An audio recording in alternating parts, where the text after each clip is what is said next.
Hey,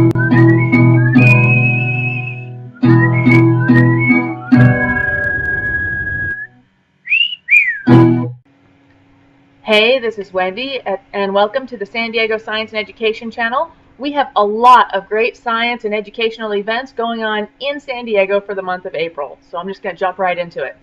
There is a STEM in Your Backyard event that will be at Tecolote Shores at Mission Bay on Sunday, April 22nd from 9 a.m. to 1 p.m. The link is in the description. The STEM in Your Backyard events are a lot like the Science and Engineering Festival was, which is like a street fair format with booths from local organizations with information and cool activities. So it's going to be really awesome, and it's going to be right on the bay. So you can't miss it. It's going to be wonderful. Make sure to check it out. The link is in the description for any details you may want.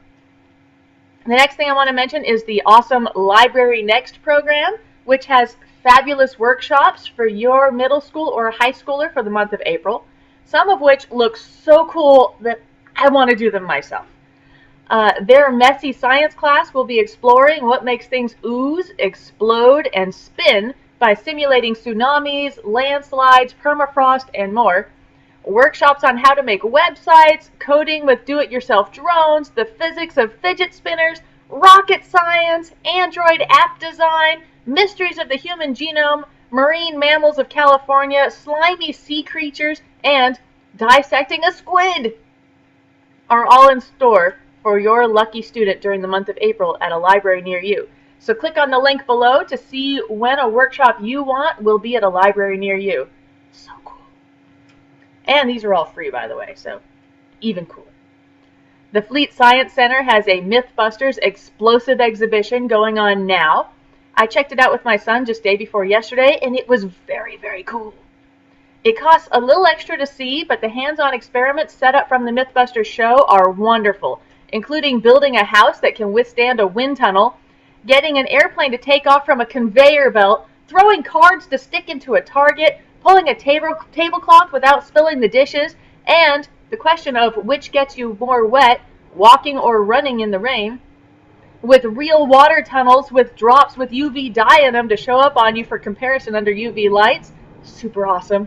These experiments were entirely engrossing.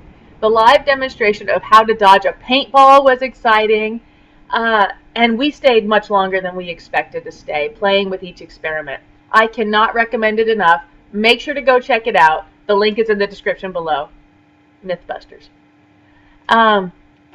The Natural History Museum has a Citizen Science Family Day that will be on Saturday, April 14th at 11 a.m. with activities and crafts that celebrate our natural world. You can become a citizen scientist and uncover nature's wonders as we investigate the worlds of paleontology, herpetology, entomology, ornithology, mammalogy, and botany. So the link is in the descriptions. Make sure to check it out. It's part of the Natural History Museum's Family Days program.